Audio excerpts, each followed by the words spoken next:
Praise lord. ఈరోజు దేవుని వాగ్దానం 42వ కీర్తన 1వ చరణం. దుప్పి నీటి వాగుల కొరకు ఆశపడినట్లు దేవా, నీ కొరకు నా ప్రాణము ఆశపడుచున్నది. నా ప్రాణము దేవుని కొరకు తృష్ణగొనుచున్నది, జీవము గల దేవుని కొరకు తృష్ణగొనుచున్నది. కీర్తనకారుడు రాయబడినటువంటి కోరాహు కుమారులు దైవ కీర్తనలో ఉన్నటువంటి అర్ధరార్థం ఏంటంటే, దుప్పి నీటి వాగుల కొరకు ఆశపడినట్లు నా ప్రాణం నీ కొరకు ఆశపడుతుందని కోరాహు కుమారులు కీర్తనలో ప్రస్తావిస్తారు. ఈ దుప్పి కోసం మనం చూసినట్లయితే, అడవిలో ఈ జంతువు ఆహారం తిన్న వెంటనే తన శరీరంలో నుంచి ఒక చెడు స్మెల్ రావడం బట్టి విషపూరితమైనటువంటి జంతువులు, సింహాలు, క్రూర మృగాలు ఈ స్మెల్ చూచి ఆ జంతువుని వేటాడడానికి ఈ జంతువు కోసం వస్తే, వాటన్నిటి నుండి తప్పించబడ్డం కోసం విషపూరితమైన పెద్ద పెద్ద జంతువుల చేత తన ప్రాణాన్ని రక్షించుకోవడం కోసం ఈ దుప్పి ఏం చేస్తుందంటే నీటి వాగుల కొరకు పరిగెడుతుంది.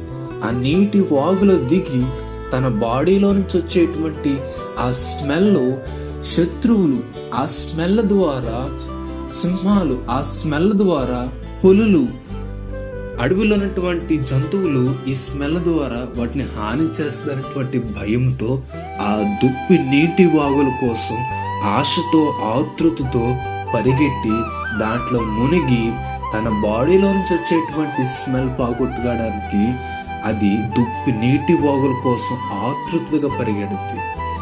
ఇక్కడ కీర్తనకారుడు అదే సందర్భాన్ని చూస్తూ ప్రస్తావించిన మాట ఏంటంటే, ఆ దుప్పి నీటి వాగుల కోసం ఎలాగైతే ఆశపడుతుందో నా ప్రాణమైతే నీ కొరకు ఆశపడుతుంది.